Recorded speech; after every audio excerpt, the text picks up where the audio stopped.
Bab 494.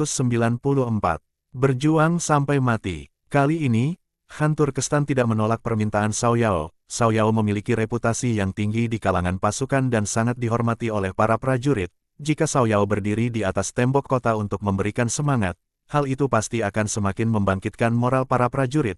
Han Turkestan segera mengumpulkan pasukan dan menjelaskan rencana yang ingin dilakukan oleh para pemberontak. Semua prajurit merasa sangat marah. Cara seperti itu tidak akan diterima oleh rakyat Turkestan manapun. Hari ini mereka menggunakan cara seperti ini terhadap sesama suku, besok mereka mungkin akan melakukannya terhadap suku lain, hal yang begitu keji. Bahkan manusia dan dewa pun akan marah, dan mereka masih berani melakukannya.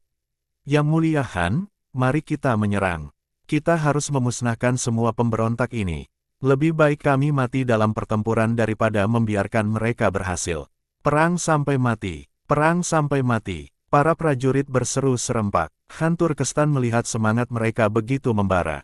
Dikatakan bahwa pasukan yang berperang dalam keputusasaan pasti akan menang, semua orang bertempur dengan tekad untuk mati, sehingga kekuatan bertempur mereka pasti meningkat pesat. Baiklah, aku akan berperang bersama kalian. Putri Liu Yi akan berdiri di tembok kota untuk mendukung kalian. Kalian semua adalah putra terbaik bangsa Turkestan. Jangan biarkan saudara-saudara kita ditangkap dan dibantai. Para prajurit mengangkat kepala mereka dan melihat Xiao Yao di atas tembok kota. Moral mereka sudah mencapai puncaknya. Setiap orang sudah siap mati dan memutuskan untuk bertarung dengan seluruh tenaga mereka melawan pasukan musuh. Han Turkestan tidak berbicara lebih banyak lagi dan segera memerintahkan untuk membuka gerbang kota. Di sisi lain, Mohan sedang berada di tenda perkemahan, berdiskusi dengan para jenderal dan kepala suku tentang rencana untuk menyerang kota Tufeng. Dia sama sekali tidak menduga bahwa Xiao Yao telah menyadari rencananya begitu cepat. Saat itu, seorang prajurit masuk dengan tergesa-gesa dan melapor dengan panik. Yang Mulia, gerbang kota telah dibuka. Pasukan musuh sedang melancarkan serangan. Apa yang kamu katakan? Mohan terkejut bukan main. Cepat, perintahkan semua orang bersiap untuk bertempur. Jika mereka berani keluar kota dan menyerang lebih dulu, maka kita harus memusnahkan mereka semua. Mohan terkejut sekaligus gembira. Dia tidak menyangka Han Turkestan berani melancarkan serangan langsung. Hal ini benar-benar membuatnya tidak siap. Jika tidak ditangani dengan hati-hati, akan ada risiko kekalahan. Namun, dia juga senang, karena kekuatan Han Turkestan masih terlalu lemah. Selama pasukannya dikerahkan dengan tepat untuk mengepung mereka, dia yakin bisa memenangkan pertempuran ini. Dia segera keluar dari tenda, naik kuda, dan memimpin pasukannya menghadapi serangan pasukan Han. Salah satu alasan pasukan pemberontak begitu bersemangat adalah karena Mohan sendiri sangat gagah berani dalam pertempuran. Setiap kali berperang, dia selalu memimpin di garis depan. Para prajurit tentu tidak akan berani tertinggal di belakang. Setelah pasukan dibereskan, jarak antara kedua belah pihak hanya tersisa beberapa ratus meter. Melihat Han Turkestan memimpin langsung pasukannya untuk menyerang, Mohan merasa darahnya mendidih. Dengan penuh semangat, dia menatap pasukan di depannya. Haha, ayo semua ikut aku. Jika kita bisa menangkap Han, maka kita akan menjadi penguasa tanah ini. Maju. Mohan berteriak dengan lantang, memacu kudanya untuk menyerang. Han Turkestan dan Xiao Yao telah mendapatkan busur dan panah serta panah otomatis. Mereka melatih pasukan berkuda untuk menembak panah, meniru taktik perang dari dinasti Daxia. Ketika pasukan musuh masuk ke dalam jangkauan tembak, mereka langsung menghujani pemberontak dengan panah. Hujan panah itu mengarah ke pasukan pemberontak, namun, pemberontak tidak tinggal diam. Mereka menggunakan senjata dan perisai kecil untuk bertahan, sambil membalas dengan panah. Pertempuran sengit segera pecah, menimbulkan korban di kedua belah pihak. Ketika kedua pasukan akhirnya saling bertabrakan, suara teriakan, bentrokan senjata, dan tulang yang patah terdengar di mana-mana. Pasukan dari kedua belah pihak bertempur mati-matian. Mohan berhasil membunuh 2 orang, tetapi langsung merasakan tekanan yang sangat besar. Pasukan Han Turkestan bertarung dengan keberanian yang di luar dugaannya. Dia terpaksa mundur dan memerintahkan para prajuritnya untuk maju dan menahan serangan. Mohan masih tidak bisa memahami mengapa pasukan Han bisa begitu ganas, bahkan pasukan elit pun tidak pernah menunjukkan daya tempur sekuat ini. Dia tidak tahu bahwa pasukan ini bertarung untuk melindungi suku mereka. Setiap prajurit bertempur dengan nyawa mereka. Tidak peduli akan mati bersama musuh jika perlu. Kerugian di kedua belah pihak sangat besar. Meskipun jumlah pemberontak lebih banyak, namun mereka tetap dipukul mundur secara bertahap dan mulai kewalahan. Keparat, apa yang terjadi dengan orang itu? Aku tidak pernah tahu pasukan Han bisa sekuat ini, Mo Han memaki dengan sangat marah. Serang Mo Han, dia ada di sana. Seorang jenderal melihat posisi Mo Han dan langsung memberi perintah. Belasan orang segera mengambil panah silang mereka dan menembakkan ke arah Mo Han. Lindungi aku. Mo Han berteriak keras, dia dengan cepat berbaring di punggung kuda, menarik tali kekang agar kudanya mundur. Para prajuritnya segera melindunginya, tetapi beberapa dari mereka tewas terkena panah. Mo Han merasa sangat ketakutan. Jika dia tidak bereaksi cepat, dia mungkin sudah menjadi sasaran empuk. Dia tidak berani berada di garis depan lagi. Pasukan musuh terus mengincarnya dengan panah mereka. Satu-satunya pilihan adalah mundur ke belakang untuk memimpin pasukan dari sana. Ketika Mo Han sudah berada di belakang, kepala suku segera datang menjemputnya. Tuan Mo Han, jangan mengambil risiko lagi. Lebih baik fokus memimpin pasukan. Aku tidak akan memaafkan mereka. Mo Han berteriak marah, dia segera memberi perintah kepada para jenderalnya, serang sayap kiri dan kanan untuk mengepung mereka. Aku tidak percaya mereka bisa bertahan dari serangan tiga arah. Han Turkestan yang terus mengamati pergerakan pasukan pemberontak segera menyadari bahwa jika mereka terus bertempur, mereka akan kalah. Begitu pasukannya dikepung, tidak akan ada lagi kesempatan untuk melarikan diri. Semua orang dengarkan perintahku. Serang sayap kiri. Pasukan pelempar, lemparkan bubuk mesiu. Kita harus segera keluar dari sini. Setelah memberi perintah, dia bersama pasukan pengawalnya segera berbalik menyerang sayap kiri dengan kecepatan penuh. Mo Han sudah hampir bisa melihat kemenangan di depan matanya. Tiba-tiba, suara ledakan besar terdengar beberapa kali. Suara itu membuat semua orang tertegun. Banyak prajurit bahkan menjadi panik dan berusaha melarikan diri. Dalam kondisi pertempuran yang begitu padat, bubuk mesiu dilemparkan ke kerumunan. Ledakan itu menewaskan banyak orang sekaligus. Sementara yang lainnya terluka. Kuda yang ketakutan berlarian tanpa arah, menyebabkan kekacauan di barisan pasukan pemberontak. Serangan pasukan pemberontak langsung terpecah. Han Turkestan tidak berani tinggal lebih lama. Meski ini adalah kesempatan untuk menyerang, jumlah bubuk mesiu terlalu sedikit untuk benar-benar memukul mundur pasukan pemberontak. Jika mereka terus dikepung, maka seluruh pasukannya akan dimusnahkan. Dia segera memimpin pasukannya untuk melarikan diri dari kepungan musuh. Ledakan bubuk mesiu menyebabkan kekacauan besar di pihak pemberontak, memperlambat serangan mereka. Han Turkestan memanfaatkan momen ini untuk kembali ke dalam kota bersama pasukannya. Semua prajurit sudah sangat kelelahan. Banyak dari mereka membawa pedang yang sudah tumpul, meski semangat kebencian membuat mereka bertempur dengan penuh semangat, namun tenaga mereka cepat habis. Han Turkestan merasa sangat bersyukur karena tidak melanjutkan pertempuran. Jika mereka menunggu sedikit lebih lama, maka kerugian yang mereka derita akan jauh lebih besar. Bab 495. Kemenangan pertama. Cao Yao berdiri di atas tembok kota dengan waspada, memastikan bahwa pasukan pemberontak tidak menyerang. Setelah merasa yakin semuanya aman, ia pun turun dari tembok dengan lega. Ia bertanya dengan cemas, "Yang mulia ayahanda, apakah Anda baik-baik saja?" "Ada yang terluka." Dengan tawa lebar, sang ayah menjawab, "Hahaha. Pertempuran ini benar-benar menyenangkan. Meskipun jumlah pasukan kita lebih sedikit, kita tetap bisa mundur tanpa kehilangan banyak pasukan. Bukannya kita yang menderita kerugian besar, justru kita yang berhasil menghancurkan pasukan pemberontak." Setelah puas tertawa, ia menambahkan, "Aku tidak terluka, jangan khawatir." Kemudian ia memerintah dengan suara lantang, "Semua orang dengarkan perintah. Segera hitung jumlah pasukan kita. Yang terluka segera diobati, yang lelah segeralah istirahat. Sisa pasukan masuk ke posisi bertahan. Kita harus bersiap, pasukan pemberontak akan menyerang lagi." Setelah perhitungan cepat selesai, korban dari pihak mereka adalah lebih dari 1.000 orang. Namun, bagi Han Turki, angka tersebut sudah cukup memuaskan. Pasukan pemberontak mengalami kerugian setidaknya 2 kali lipat dari jumlah itu. Terlebih lagi, di akhir pertempuran, mereka berhasil melemparkan belasan kantong bahan peledak ke arah musuh, membunuh dan melukai ratusan orang sekaligus. Bagi mereka yang tidak tewas di tempat, cuaca dingin ini akan menjadi masalah besar, karena mereka membutuhkan perawatan yang memadai agar dapat bertahan hidup. Strategi ini akan semakin melemahkan kekuatan pasukan pemberontak. Han Turki berkata, "Nanti malam kita akan melancarkan serangan mendadak lagi. Kita lihat apakah kita bisa membuka jalan bagi rakyat untuk melarikan diri. Kita harus melindungi rakyat kita, tidak boleh membiarkan mereka ditangkap begitu saja." "Benar, ayahanda. Jika kita terus mengganggu mereka, maka pasukan pemberontak tidak akan bisa mengerahkan cukup banyak pasukan untuk menangkap rakyat kita, jawab Xiao Yao dengan tegas. Di pihak pemberontak, Mo Han selesai menghitung jumlah korban dan terlihat sangat marah. Lebih dari 2.700 orang tewas, dan sekitar 3.000 lainnya terluka dalam satu pertempuran ini saja. Dengan kerugian seperti ini, keunggulan pasukannya yang berjumlah 100.000 orang semakin tidak berarti. Kalian semua benar-benar tidak berguna. Sudah kukatakan sebelumnya, mereka pasti tidak memiliki banyak bahan peledak. Tidak perlu takut, jika mereka kehabisan bahan peledak, mereka tidak akan punya cara untuk melawan lagi. Tapi kalian malah ketakutan dan terus mundur, membiarkan musuh kembali ke dalam benteng mereka dengan mudah. Untuk apa aku mempertahankan kalian? Mo Han menarik pedangnya, nyaris saja dia membunuh pemimpin pasukan di depannya.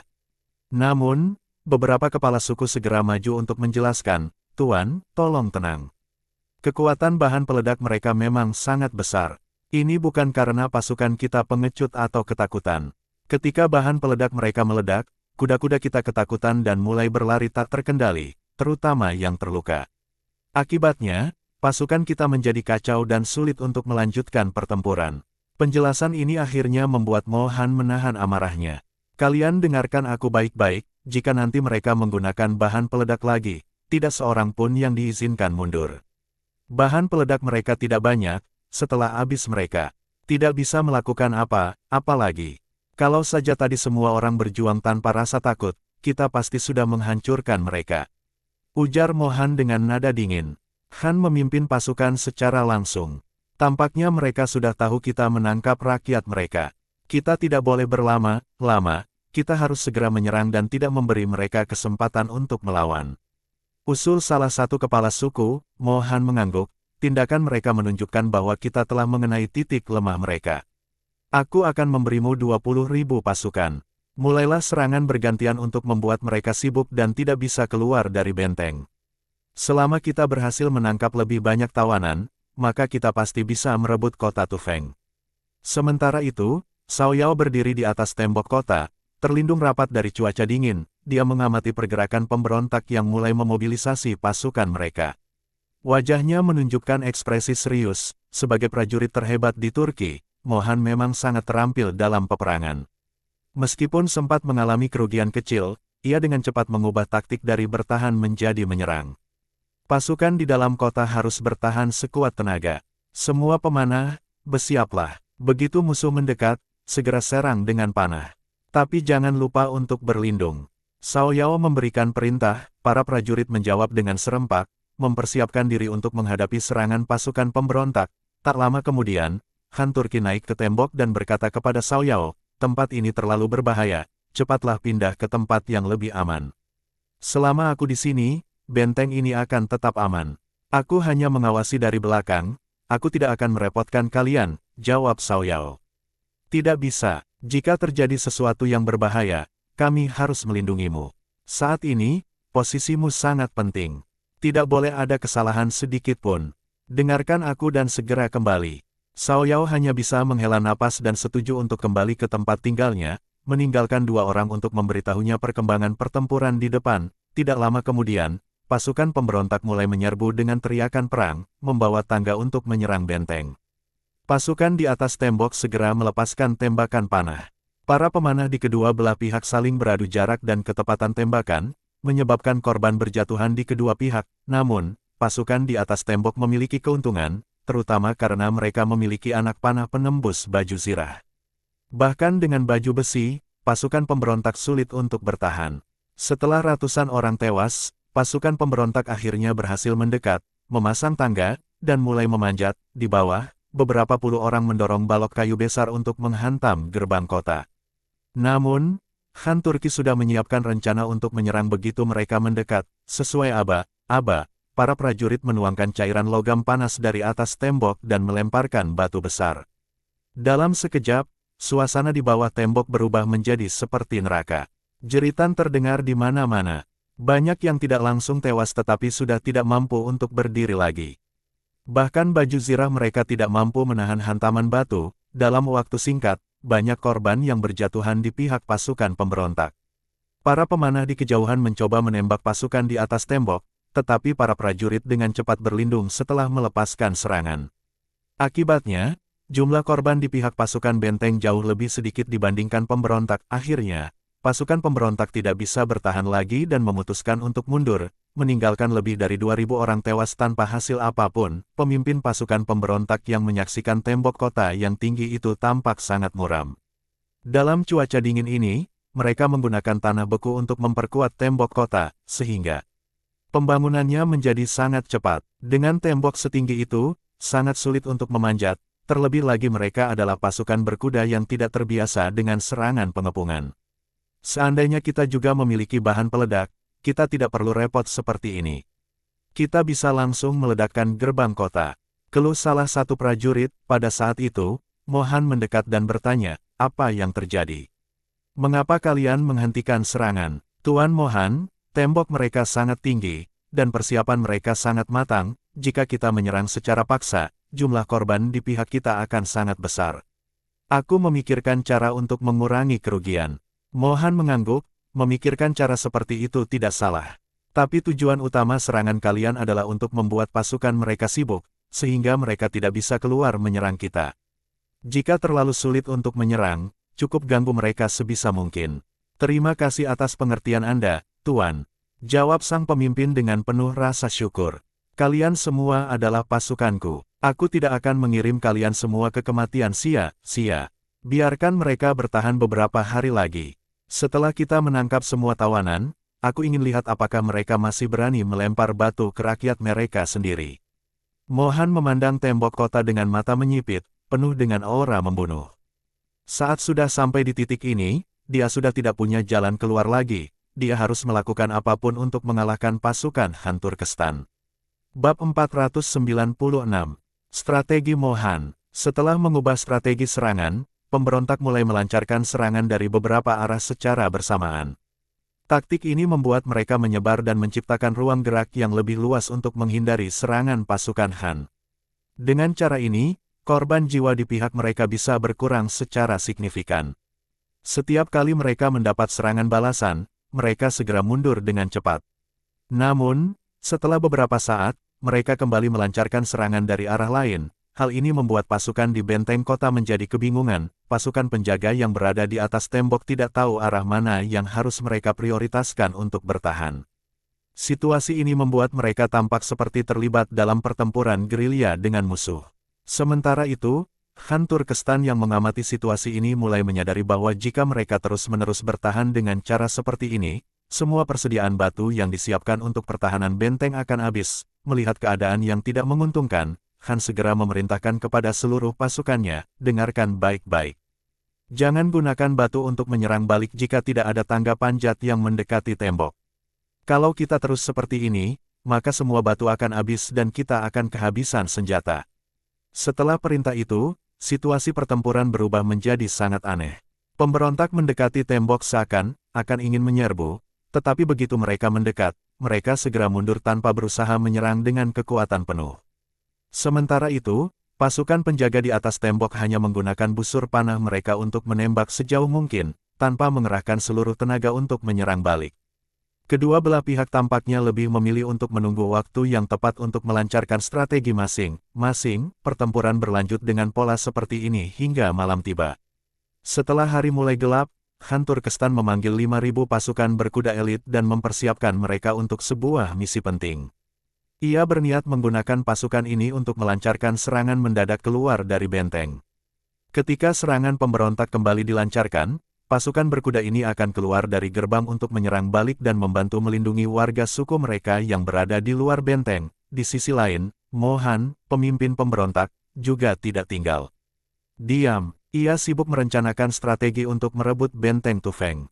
Hingga saat ini, mereka telah berhasil menangkap beberapa ratus orang dari suku Han, tetapi Mohan tahu bahwa jumlah tawanan ini masih jauh dari cukup untuk mencapai tujuannya. Dalam rencananya, Mohan berpikir bahwa cara terbaik untuk memastikan kemenangan adalah dengan membasmi seluruh suku Hantur Kestan. Dengan begitu, benteng Tufeng akan menjadi kota yang benar-benar terisolasi, tanpa bantuan apapun dari pihak luar. Bahkan, ia sudah mempertimbangkan untuk mengepung benteng itu dengan pasukan khusus. menunggu hingga persediaan makanan pasukan penjaga di dalam benteng habis, dan akhirnya akan memaksa mereka menyerah atau mati kelaparan. Karena Han tahu kita sedang menangkap tawanan, mereka pasti akan mencoba mengirim pasukan keluar malam ini. Kita akan menggunakan kesempatan ini untuk berpura-pura kalah dan mundur. Setelah itu, kita akan menggunakan kekuatan pasukan utama kita untuk menghancurkan pasukan yang mereka kirim keluar. Mohan berkata sambil menunjuk beberapa titik penting pada peta di hadapannya. Ia melanjutkan, pasukan kita tidak hanya berada di satu tempat. Begitu kan mengirim pasukan untuk memberikan bantuan, kita akan memukul genderang sebagai sinyal. Semua pasukan kita akan bergerak dan mengepung mereka sepenuhnya.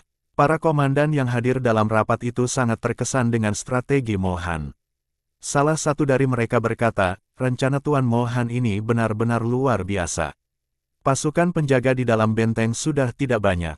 Jika kita bisa menghancurkan mereka semua, itu sama saja seperti memotong satu lengan Han terlebih dahulu. Di sisi lain, Han Turkestan sudah memilih 5.000 prajurit berkuda terbaiknya dan mempersenjatai mereka dengan busur panah untuk menambah fleksibilitas. Dengan senjata tambahan ini, mereka bisa menembakkan lebih banyak panah ketika menghadapi pasukan musuh. Han memberikan instruksi terakhir kepada pasukannya sebelum mereka berangkat. Ketika kalian keluar, segera cari cara untuk memukul mundur pasukan pemberontak, tetapi jangan terlibat dalam pertempuran yang terlalu berat. Jika kalian melihat bahwa kekuatan musuh hampir seimbang dengan kita, segera mundur, anggota suku kita jika jumlah musuh tidak banyak, hancurkan mereka tanpa ragu-ragu. Sementara itu, Cao Yao, putri Han, berdiri di depan pasukan, menahan dinginnya malam untuk memberikan semangat kepada prajurit yang akan berangkat. Perjalanan ini sangat berbahaya. Berhati-hatilah. Keselamatan suku kita ada di tangan kalian, katanya dengan penuh perhatian. Jangan khawatir, Yang Mulia Putri. Kami siap mati demi melindungi suku kita, jawab salah satu pemimpin pasukan dengan tegas. Setelah memberikan perintah terakhir, Han Turkestan memimpin pasukan berkuda keluar dari benteng bersama 20.000 pasukan tambahan. Mohan, yang mendengar derap kuda dari kejauhan, langsung tersenyum penuh kemenangan. Aku sudah mengena gaya bertempurmu seperti punggung tanganku. Lihat bagaimana kamu bisa menghindari jebakanku kali ini, gumamnya. Ketika pasukan Han keluar, mereka segera bertemu dengan pasukan pemberontak. Kedua belah pihak terlibat dalam pertempuran sengit, dengan saling serang secara intens. Namun, Han berhasil membuat pasukan pemberontak terus-menerus mundur hingga beberapa mil jauhnya. Han sangat puas dengan hasil ini dan mengira bahwa serangan mendadak di malam hari membuat pasukan pemberontak tidak siap, namun, Cao Yao merasa ada yang tidak beres. Ketika pasukan kembali ke benteng, ia melihat bahwa sebagian besar baju zirah mereka masih bersih, dan jumlah prajurit yang terluka sangat sedikit. Dengan penuh kekhawatiran, ia berkata kepada ayahnya, "Tidak, ini pasti jebakan mereka. Mohan pasti sengaja mengirim pasukan kecil untuk memancing kita menyerang, sementara pasukan utama mereka sudah menyiapkan jebakan besar untuk mengepung pasukan kita." Han akhirnya menyadari kesalahan besar ini dan segera memberikan perintah, semua pasukan, bersiap untuk keluar lagi dan menyelamatkan mereka. Namun, Cao Yao segera menghentikannya, "Jangan ngegabah. Jumlah mereka terlalu banyak. Jika kita keluar tanpa persiapan, maka kita akan musnah. Bawa semua bahan peledak yang kita miliki. Fokus pada penyelamatan pasukan kita, lalu segera mundur." Sementara itu, Mohan yang berada di medan perang tersenyum puas melihat 5.000 pasukan Han terkepung sepenuhnya. Ia yakin bahwa kemenangan sudah berada di tangannya. Namun, tiba-tiba, ledakan besar terdengar di medan perang, disusul dengan ledakan kedua, ketiga, dan seterusnya. Suara ledakan ini menciptakan kekacauan di pihak pemberontak. Baru pada saat ini Mohan menyadari bahwa situasinya tidak sesuai dengan dugaannya. Awalnya, ia berpikir bahwa persediaan bahan peledak di tangan Han Turki pasti sudah hampir habis dan hanya akan digunakan pada saat yang paling krusial. Namun, yang mengejutkan, terjadi ledakan berturut-turut sebanyak 20 hingga 30 kali, dan bahkan belum menunjukkan tanda berhenti. Setiap ledakan mampu menewaskan setidaknya belasan orang. Dampaknya menjadi jauh lebih besar ketika digunakan dalam situasi kedua pihak sedang saling menyerang dan berada dalam jarak dekat. Dalam kondisi seperti ini, Mohan menyadari bahwa 20.000 pasukan yang ia kirimkan akan sangat sulit untuk bertahan. Bahkan, Ada kemungkinan besar mereka akan dihancurkan sepenuhnya oleh serangan bahan peledak tersebut. Rencananya semula adalah untuk membasmi 5.000 pasukan berkuda milik Han Turkestan. Namun, jika pihaknya sendiri yang mengalami kerugian besar, maka itu akan menjadi pengorbanan yang terlalu mahal dan tidak sepadan.